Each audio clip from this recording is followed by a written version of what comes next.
Novelist, editor, and critic Leah Bobet's latest novel, An Inheritance of Ashes, won the Sunburst and Aurora Awards and was an OLA Best Bets book. Her short fiction and poetry are anthologized worldwide. She lives in Toronto, where she builds civic engagement spaces and makes quantities of jam. Over to you. Thank you. All right, so I'm just going to read a little bit of the first chapter of Ashes, going to just dive right in. The barley was in. The stubble of it lay, bent broke in the fields, as far as the eye could see. Rows of golden soldiers endlessly falling from the river to the blacktop road. On a clear evening, with the harvesting done, you could see both river and road from the farmhouse porch, every acre lined in sunset light of Roadstead Farm. So I was the first to see him. Everyone claimed a sighting in the stories that grew up later. A dark man with a dark walk, striding bravely through the dying grain fields. But it wasn't like that. I was the first to see the stranger when he came to the lakelands, and he stumped up the road like a scarecrow stuffed with stones. Martha's chimney smoke drifted to meet him, a thin taste of home fires. He caught its scent, his head tilted into the breeze, and hesitated at the weathered signpost where our farm began. It can't be, I thought, breathless. And then he straightened and strode up the gravel path to our door. For a moment, I forgot the argument Martha and I had just had, every vicious thing I'd said to my sister.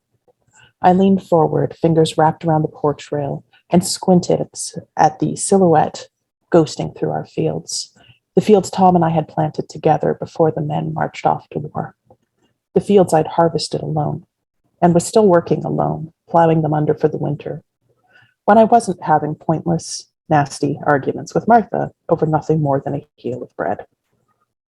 No, I told myself, it was about more than the stupid bread. It was about everything. I'd known right away that asking was a mistake. Martha had been wrestling with the autumn canning since sunrise, as behind on our winter stores as I was on the woodpile, and the second the word bread came out of my mouth, her face fell into put-upon fatigue. And suddenly I couldn't bear to hear her tell me for the 1000th time, like I was a slow child and not half owner of Roadstead Farm. Hallie, I need you to try harder. One more chore before I could taste a bite of supper, because Tom was gone and the war had killed half our harvest. Because of the November wind outside, the woodpile that wouldn't get us past January, the snarled hole in the chicken coop that let the foxes in. Every time she said it, I could see the disappointment in her eyes. Self-centered, childish, useless Hallie. Hallie, not strong enough. I'm trying, okay? I pleaded, exhausted, hungry, cold. Martha stared down at me, sweat-smeared and impatient, no mud on her boots and no sympathy in her eyes. She doesn't understand, I realized. And then it hit me. She doesn't care. It's easy for you to say, I shouted, wild with hurt. It's not you out there working yourself dead. Martha stiffened. She put down her cheesecloth, slow. She didn't say anything. She didn't have to. She was just in the kitchen, working herself dead, 7 months round with Tom Clarland's child. The doorway stood deadly quiet between us, as wide as the wound of Tom's missingness. And then my sister did something she had never done in the 6 years since Papa's funeral. She shut the door in my face. I stared at that door for a full minute before it sank in. We'd finally gone too far. It had been 8 years since the fight that ended things between Papa and Uncle Matthias. 8 years since my uncle went his lonely way. Martha and I, at this rate, we wouldn't even make it to my 17th birthday. But none of it mattered if Tom was finally home.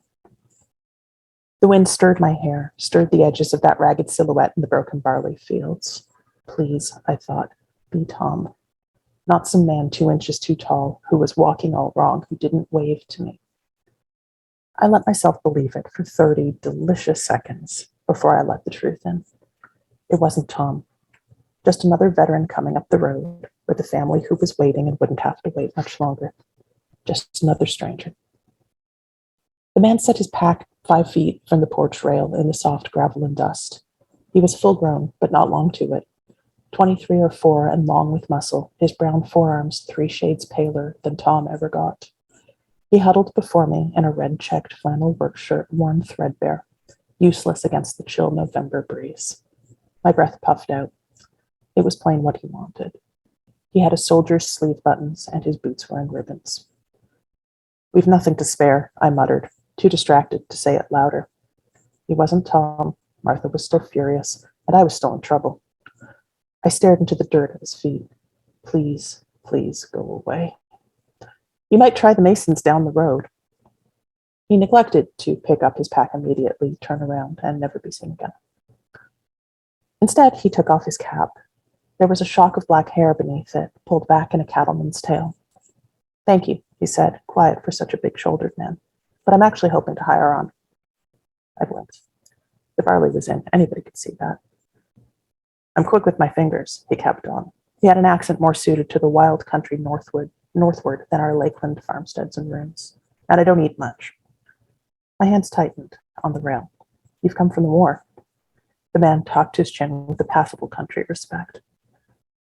"You by any chance pass a man on the road shorter than you a few inches?" I worked to keep my voice casual.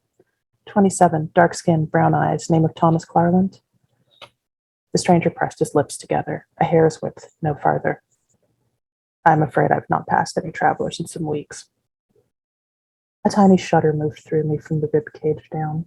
I shut my eyes against it, against the empty road and the room I'd made of the farm Tom, Martha, and I had built together. "We don't take on help past harvest," I said hollowly. His starved face emptied like a water bucket. All I could see inside it was some black-haired mother and her sister pacing behind wood walls, weeks north, her door left unlatched past midnight in case he arrived before dawn. "Look, I can spare some apples. I'll give you apples if you just go home." Frustration beat hollow fists against my temples. "Tom, if you've hired on somewhere, your people don't know if you're alive or dead. You can't do that to them." His smile twisted like a scar. "Don't worry," he said crisply. "No one's waiting for me to turn life normal again." I flinched. That wasn't why I wanted Tom home. That wasn't it at all. Something in his eyes flinched back. That anti-smile faltered. "I'm sorry," he said, humbler. "You're being kind, and I was just snide." I blinked. Kind? I'd done everything but run him off. He lifted his chin and regarded me. A girl too sunburned to be pretty and too small to throw him bodily off the kitchen porch.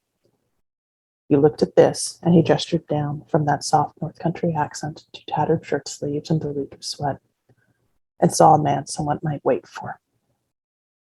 I'd done everything but run him off. I hadn't run him off. And for that, no one had ever called me kind before. "So if it's too late for harvest," he finished, oblivious to my surprise, "I'll help however I can." I bit back the automatic response. I can do this, the ugly chorus of every fight Martha and I had ever had, with the ghosts of Papa and Uncle Matthias hovering over our shoulders. I can run this farm. I can earn my keep if you just give me a little more time.